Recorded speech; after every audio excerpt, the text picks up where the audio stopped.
This video is for entertainment purposes only. If you skip this, body tag nang haha. Hi guys! So for today's video, muli ko sa bukid since 2 days ko nga walay duty. O syempre, miss na pud nako akong baby.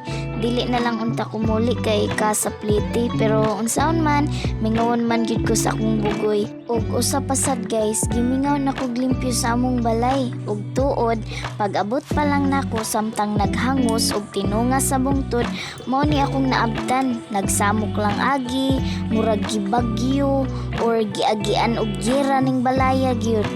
Kay gimingaw man kog panglimpyo, aw mao na ning swerte ha. Kani among balay guys, tungod kay panagsa na lang mi mauli nganhi, kay busy man pangitag piso, nagabuk na ni siya. Pero gaplano na miss akong pares nga ipa-renovate na ni siya kay kuyaw kaayog malusno. Pero taman pa mi sa plano, way natigom, paita.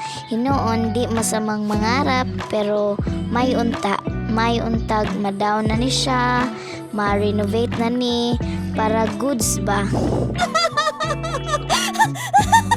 Kay busy man ang inahan og pagpanglimpyo, busy pud ang anak ginuroy sa iyang brum-brum.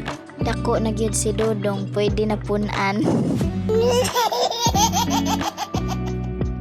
Bitaw guys, gilawa-lawa na gyud among balay, daghan nag-agay ay nangabuslot nagmaayo among sira sa bintana. Luoy na kayo tanawon. Pagkahuman ako panguha sa mga lawa-lawa, ako dayon ninggi sa bligag tubig niya gibanwasan kay daghan kaayong lapok ng lakragong lapalapa.